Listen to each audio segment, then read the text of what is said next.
Hello, everyone. Welcome back. You're listening to Perplexity, a mystery podcast, and I'm your host, Kaydra. I hope you guys had a great Christmas. Thank you so much for being here. If you missed it, last week I released episode 3, which was a very interesting episode, and it was also my very first episode about a cryptid. So it was all about the Goat Man of Maryland. You definitely want to go back and listen to that. It is a shorter episode, but it's such a wild and disturbing story. If you like what you've been hearing so far and you haven't done so yet, be sure that you leave a 5-star review on Spotify. It's super easy. You don't even have to type anything. You literally just click the star rating option when you pull up the podcast. Be sure you follow the podcast so you know when new episodes are coming. I now have a Gmail account as well. So if you have topic requests or you want to share a crazy story with me, you can email me at perplexitymysterypodcast@gmail.com. Send those topic requests and I will add them to the queue. I heard this story recently on a podcast that I've been absolutely loving lately.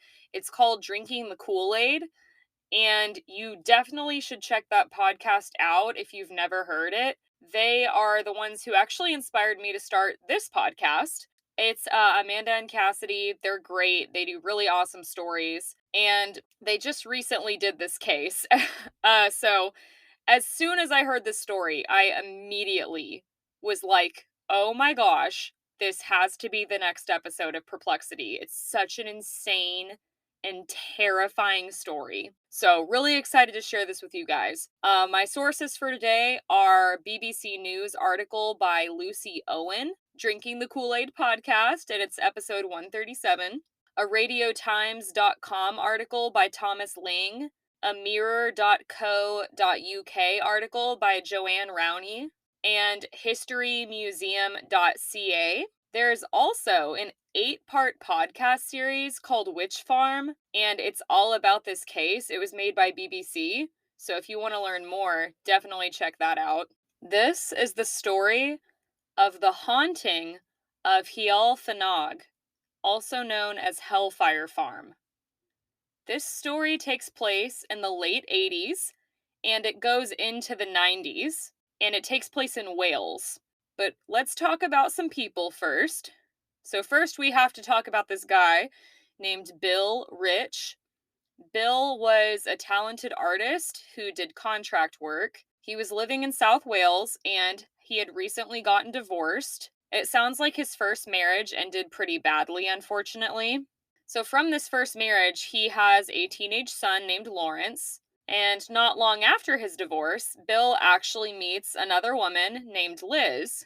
Liz is an herbalist, and they fall in love and they get married pretty quickly, and Liz becomes Bill's second wife. Bill and Liz spent their honeymoon in Egypt, and one of the many sites that they went to was the Pyramid of Cheops, and the pyramid has some interesting history, of course. I mean, it's an ancient pyramid, but it's said to be guarded by the ancient Egyptian god Horus. Horus is said to be a cryptid, and he has a falcon head and the body of a man. He's said to be a god. He's the son of Osiris and Isis, and Horus is known as the divine child of the Holy Family Triad. His name means he who is above. People who believe in Horus say his body represents the heavens, and his eyes represent the sun and the moon. Egyptian kings believed that they were descendants of Horus, and that Horus was the first divine king of Egypt. One of the other things that Horus supposedly does is he protects the tombs from unwanted visitors. So like I said, Bill and Liz go to Egypt and they visit this pyramid of Cheops. Inside the pyramids are these tombs that Horus is said to protect, and Bill and Liz start to explore these tombs a little bit. Liz goes into a tomb and she has an interesting experience. She claims that she saw what looked like bouncing balls of light, almost like lasers, bouncing around the tomb. When Liz sees this strange phenomenon, She gets Bill to come look at it as well. However, he does not see the lights that she can see, but he does feel a strange and dark presence come over them suddenly. So both of them quickly begin to feel uneasy and they decide to leave the tomb. Probably a good idea. But they don't talk about this again, and eventually they go back home to Wales. Some time passes, and about a year later, Liz and Bill welcome a baby boy into the world. They name him Ben, and with their family growing, Bill and Liz decide to move to a new home in the beginning of summer in 1989. So, with Bill's 14-year-old son, Lawrence, and Bill and Liz's newborn, Ben, the rich family moves to a farmhouse called Heol Fanog in South Wales. Now, Heol Fanog is specifically in Brecon Beacons National Park, and I looked up Brecon Beacons, and it's absolutely beautiful. It looks like Narnia. I mean, of course, it's in Wales, but it's just these insane, beautiful, lush, green, rolling hills, waterfalls, beautiful water features. So it's a very pretty national park. So they lived in this area and they basically get this really big farmhouse. The property consisted of the farmhouse and two other barns. And Bill actually converts one of the barns into an art studio where he can paint and continue to commission pieces. So things seem to be going really well for the rich family. They've got this beautiful house. They're newlyweds. They've just had this baby. What could go wrong, right? Bill's doing well with work. He's making great commissions on his art. Liz is loving motherhood and taking care of their new son, Ben. And they even get some farm animals to keep them company. However, when summer came to an end and November of 1989 arrived, strange things started to happen at Heol Fanog. So one night, Bill gets up in the middle of the night because he has to pee. So he goes to the bathroom, and while he's doing his business, he hears what sounds like footsteps running along the landing above him. He tries to justify the noise at first, thinking maybe Liz just got out of bed, but then the footsteps grow heavier and heavier and faster, and eventually these footsteps sound as if they're running at full force down the stairs. The footsteps, Bill said, were so loud that they sounded like they were coming from someone wearing hobnail boots. So I had to look these up. No idea what they were. But hobnail boots, they basically look like these combat boots with like steel nails in the sole, and they're used for like hiking. Kind of like a steel toe boot, but they're combat boots. So it's that loud, and this startles Bill so badly that he runs back into their bedroom. And this is where he finds Liz, but Liz is sound asleep. And then Bill wonders, well, maybe it could have been his son, Lawrence. Maybe he was doing something weird, being a teenager. But when Bill goes to check on Lawrence, he's also sound asleep in bed. So the next morning, Bill tells Liz about these strange footsteps that he had heard last night because she did not hear them at all. And while they're chatting, he's looking through the mail. And when he opens one of the bills, he is shocked at what he finds. So it's an electricity bill, and the amount is astronomically high. The bill is for £750 for just 1 quarter or like 2 to 3 months of electricity use. This would be about £2,000 in today's money, or a little over 2,400 US dollars. An electricity bill for a property their size should have cost about £100 at the time. So Bill is super confused and pissed off, obviously. He doesn't understand how this bill could possibly cost this much. And Liz also says that this bill is so high that even if they had left every single light on the entire property and turned on every appliance for like 24 hours a day, it still would not explain the amount that they had to pay. It shouldn't have even been half as much money if they did all of that. Immediately, Bill calls the electricity company to dispute the charge. And while he's doing this, Liz realizes it's time to go feed Ben, so she goes upstairs where the nursery is. So when she gets upstairs to the nursery, she closes the door and she starts to feed Ben. All of a sudden, she hears the sound of a door slamming in the hallway. This startles her, but she thinks it might just be Bill or Lawrence. Bill's on the phone, he's upset, maybe he's slamming doors. But then, pretty quickly after, she hears another door slam, and this time it sounds like it's closer, it's, louder. Finally, the third sound of a door slamming is so loud and so powerful that it actually rattles the dresser in the nursery, causing some items to fall off of it. But the door to the nursery was never opened. It was shut the whole time, even though it sounds like the door that slammed was right in front of her. Over the next few weeks, more and more things begin to happen. The next thing that they notice is there's this distinct smell in the house of sulfur. This smell would randomly appear and disappear throughout the day. A little later, they also begin to notice that not only are they smelling sulfur, but they're also smelling some type of incense smell. And in a lot of the rooms in the farmhouse, the temperatures are wildly changing. So all of a sudden, it'll get really, really cold, and then it's really hot.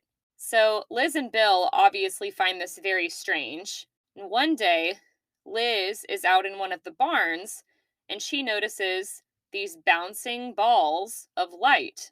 She says that these looked very similar to the ones that she saw in the pyramid of Cheops. She calls Bill and Lawrence to come see these lights, but by the time that they get there, the lights are gone. The next thing that the rich family starts to notice is a weird whirring sound throughout the farmhouse. And this noise goes on for several days until finally they follow this noise to the electricity meter. The meter is going crazy and spinning nonstop, almost like it's experiencing a very high surge of energy. So this is when Liz and Bill start to wonder if maybe the meter to the farmhouse is broken, and that's why the electric bill was so high. So they decide to call an electrician to come look at the meter. But when the electrician comes out to look at it, he says the meter appears to be perfectly normal and functioning properly. So this is when Liz wonders if maybe the bouncing balls of light that she saw in the barn have anything to do with this high electricity use. So by December, Bill and Liz have had enough of all of this, and they start to openly talk to each other about the strange things that they've been experiencing at the Heol Fanog farmhouse. They talk about how they feel heavy and uneasy. They feel this presence in the house all the time, like they're being watched all hours of the day. Not long after this, Bill begins to not only have a very hard time finding work, but he's losing clients left and right. People are calling him and canceling orders for seemingly no reason, and he can't get anyone to buy his art. So this puts the rich family in an even more difficult financial position. Not only this, but they start to have car trouble too. Every time Liz or Bill goes to start their car, it either won't start or their battery to their car is completely drained. This even happens to other people's cars when they come on the property. Then, strange things with their farm animals start happening. So, remember earlier in the story, I said when they got this farmhouse, they got some farm animals as well. One of the animals they got was this cute little pig named Lucinda. And Liz describes Lucinda as being incredibly affectionate. She acted a lot like a dog, and she kind of became the family's pet. So she would come in the house at night and sleep there.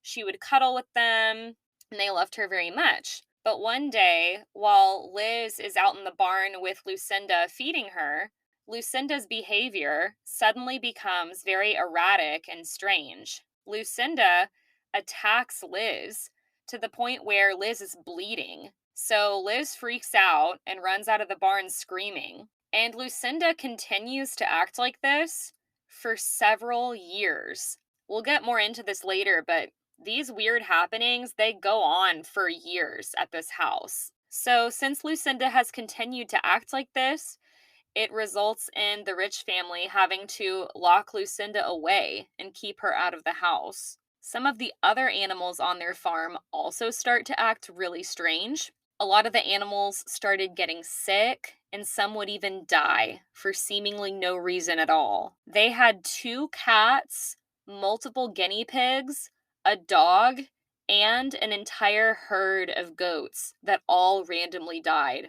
What's also really strange is that they had neighbors at these other neighboring farms that had animals as well.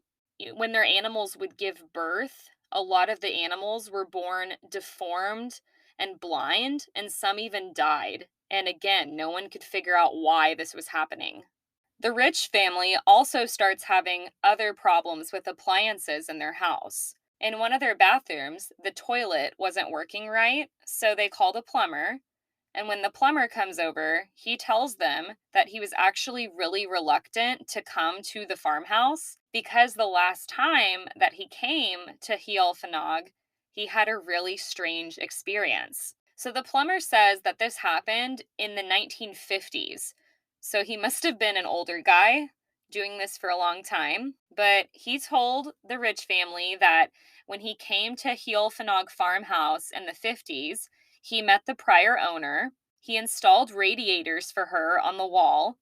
And the next day, the homeowner called him and she said that all of the radiators had come off the wall. The plumber was obviously really perplexed by this. Haha, perplexed. So he was very perplexed and he doesn't understand how this could have happened because he installed all these radiators like into the wall. It doesn't make sense that they could have just fallen off, right?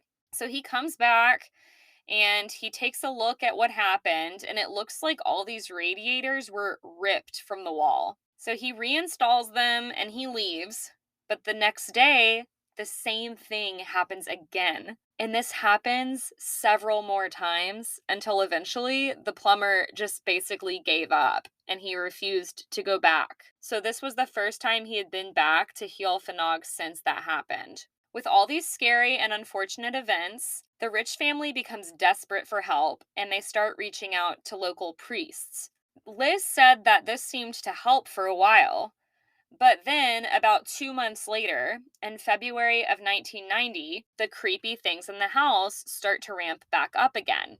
During all of this, Liz becomes pregnant with their second child. And while Liz is pregnant, she goes out on a walk with Ben. So Ben's like a toddler at this point. And when they're walking back to the house, Liz sees the face of an old woman staring at her from the nursery room window. Liz freaks out, immediately runs into the house from their walk. She runs up the stairs, flings open the nursery room door, but of course, there's nobody there. So Liz is once again on edge, and to make matters worse, she's also feeling really isolated. So she's staying at home, raising Ben, she's pregnant, and Bill is spending a lot more time away from the house. With the stress of being out of work and all the strange events at the farmhouse, he's been getting drunk at the local pub. This is when Liz and Bill's relationship really begins to be affected, and they start fighting more. They even start sleeping in separate bedrooms. So at some point, they bring an exorcist to the house named John Ashton. And this happens because Bill claims that Liz appeared to be, quote, temporarily possessed.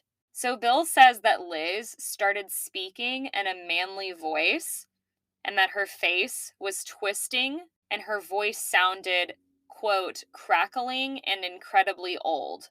Liz claims that she remembers nothing about this. So let's talk about Lawrence for a minute, Bill's son. At this point in the story, Bill's son Lawrence is a teenager.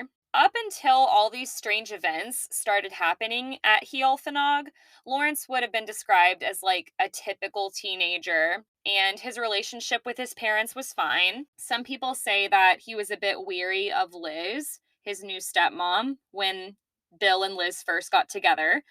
But Liz says in some interviews that their relationship was fine.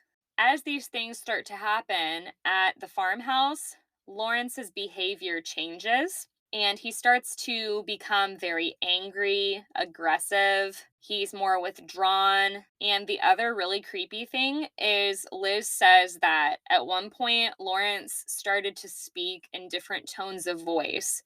So sometimes his voice would get really high, and then other times his voice would get really low and like guttural. Very unsettling. And with all of this, Bill has become convinced that Bill or Lawrence is possessed. And this also causes Liz and Bill to fight more because Liz thinks that Lawrence is just acting out more. He's just being a teenager, or maybe it's puberty with his voice changing. Now, on another occasion, Liz is putting Ben down for a nap and she sees the same old woman in the corner of the room watching them. She sees her like out of the corner of her eye. So when Liz turns her head to stare at the old woman, she feels a really sad but also calming energy. And this surprised Liz. And it also confirmed for her that whatever had been happening in the farmhouse, it wasn't coming from this old woman, but from something else.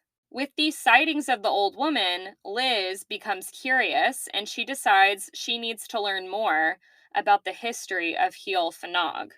Not too long after this, Liz finds a friend that is willing to help her research the farmhouse. She's like really interested in Liz's story.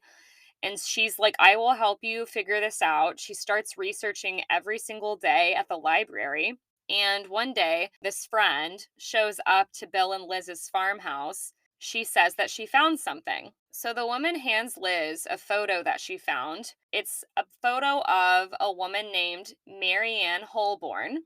Liz's friend says that Marianne Holborn is the woman who used to own the property back in the 50s. When Liz sees the photo, she immediately realizes that this is the same old woman that she's been seeing in the nursery.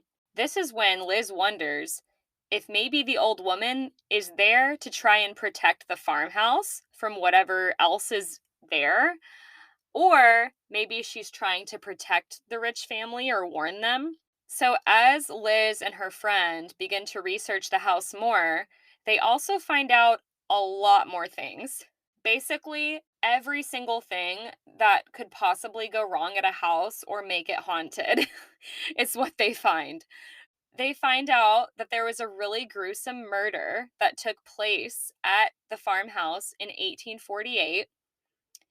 An 18-year-old farmer named James Griffiths was attacked by a man named Thomas Edward, who was 23.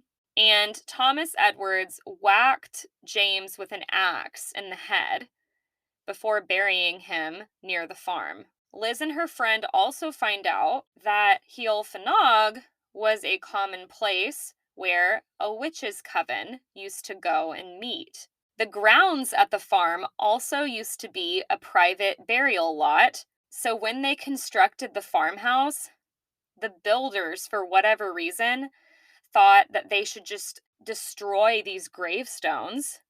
So they destroy the gravestones and they ground them up to build the house. Which, how much more disrespectful to the dead can you be?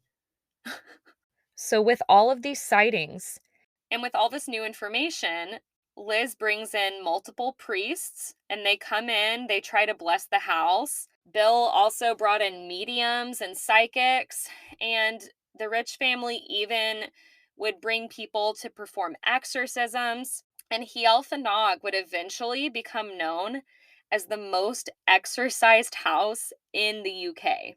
But no matter how many people they brought to this house, no matter how many experts, nothing was working, and the dark energy in the house continued to loom. A little while later, Liz and Bill welcome their new daughter, Rebecca, with young children in the house and continued stress and strife on their marriage. The rich family becomes more and more desperate to find answers to what's happening. Eventually, they bring in one medium who says that Lawrence is actually the issue and that he's being possessed. And the medium says the only way to stop this is to send Lawrence away to protect him. So, this is when the rich family actually sends Lawrence off to boarding school. But after they do this, things continue to happen at the house. Also, when Lawrence leaves the house, Bill's personality starts to change. He's drinking more and more, and his paintings that are usually colorful, scenic, very positive, calming, the paintings start to become really dark and creepy. The paintings even had sometimes what would later be identified as satanic symbols. So one day, one of the rich family's neighbors comes to the farmhouse and talks to Bill, and the neighbor actually asks Bill about an art commission. He asks Bill if he would be willing to do a painting of their prized horse, Echo, that they could hang above their fireplace. So Bill is ecstatic, obviously, because he's been having a really hard time getting work and he knows how badly they need the money. So he immediately agrees and takes the job. And so the neighbor gives him a photo of their horse, Echo, and Bill is so excited that he gets to work right away. So he starts to walk all around the property looking for a perfect backdrop to inspire him. And he wants to paint this backdrop and then paint Echo standing in it. Eventually, he finds a really nice spot and he pulls out the photo of Echo and starts painting. But while he's painting the horse, he starts to get frustrated because he's having a lot of problems for some reason painting the back leg. So, for some reason, even though he's painted things like this before, every time he tries to paint Echo's back leg, it's not looking right. It looks crooked, it's just not laying right. So, he keeps having to paint over it over and over and redo it. But no matter how many times he redoes it, it's just not looking right. Eventually, he gives up and he decides that this is just as good as the portrait is going to get, basically. And he gives it to the neighbors, but the neighbors love it. Just a little while later, the neighbor calls Bill, and the neighbor tells Bill that Echo fell and broke his back leg. Not only this, but when he broke his leg, he became incredibly sick and died. Not only this, but the neighbor says Echo died in the exact spot that Bill painted him in. And he was too big to move, so they had to bury him in that spot. So when I heard this part of the story, my jaw was literally on the ground. That this was when I was like, oh, I'm doing this story 1,000%. Can you imagine? Is that not one of the creepiest things you've ever heard? I can't. So when all this happened, this enraged the neighbors so much that they actually burned the portrait that Bill had painted, and they never spoke to Bill again, which I kind of feel bad for Bill because, like, it's not really his fault, you know? Like, he obviously didn't know that was going to happen, but I also think, like, how creeped out would you be if something like that happened? I probably wouldn't talk to him again either, even if I wasn't angry with him. I wouldn't want those bad vibes, you know?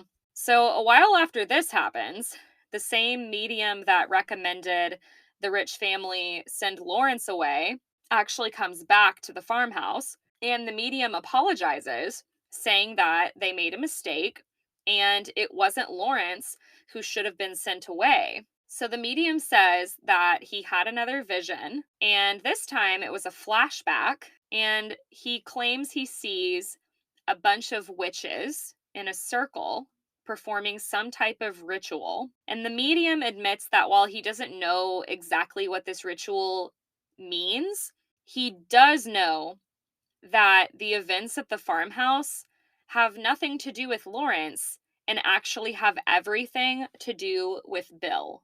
So the events at Heol Fanog, of course, continue to escalate. Bill and Liz start to wake up with physical injuries. They're also both having nightmares every night, and they start seeing things. So Liz claims that she started to see a 7-foot tall, black, shadowy figure walking around the house.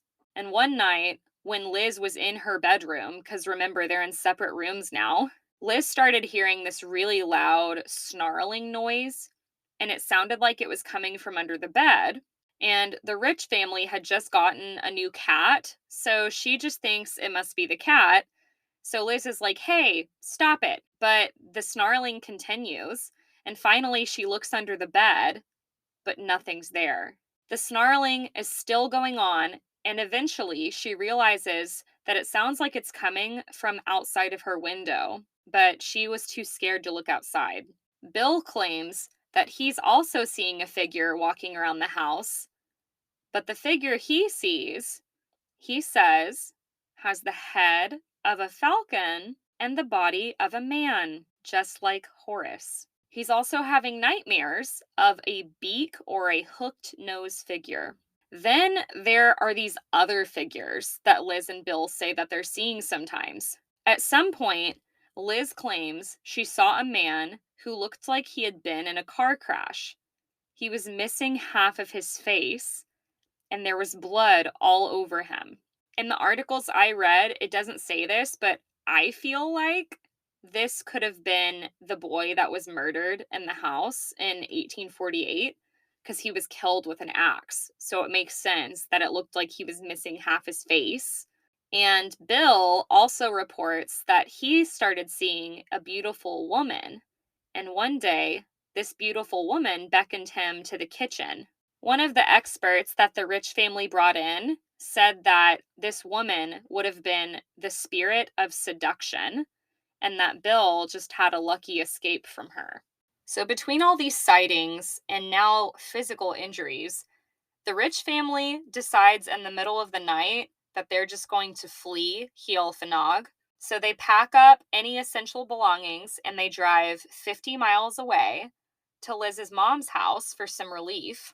But the night that they get there, when Liz and Bill are sleeping in bed, they have the baby monitor next to them, and they start to hear this incessant talking. And when they wake up, they realize this voice is coming from the baby monitor. Liz tells Bill to go check on the kids, and so he does. And while Bill gets up and he's in the room with the kids, Liz continues to hear this talking. But the kids are sound asleep, and when Bill comes back, Liz still has the baby monitor up to her ear, and the voice is still talking. Liz described the voice to be a woman, but that the speech was incoherent. Eventually, the Rich family decides to just go back to the farm because now they realize whatever this thing is, they can't get away from it. It's attached itself to them.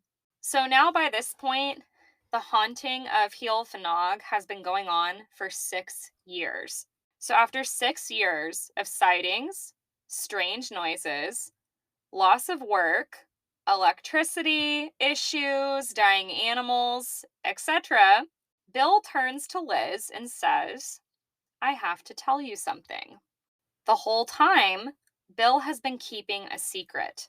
Bill begins to tell Liz that when he was a teenager, he met a man named Alex Sanders. Alex Sanders was Britain's proclaimed king of witches. Sanders convinced Bill to become a witch, and Bill thought that this would bring him prosperity and success. He knew he wanted to be an artist, so Bill agrees to this, and he ends up doing a ritual with Sanders and these other witches. And they put Bill in the middle of this circle during the ritual. Sound familiar? But halfway through the ritual, Bill kind of realizes what he's doing and he freaks out and he decides he doesn't want to go through with it. So he flees the ritual and he runs away. So I looked up Alex Sanders, and he was the literal founder of Alexandrian Wicca, which is a type of Wicca that was established in the UK in the 1960s.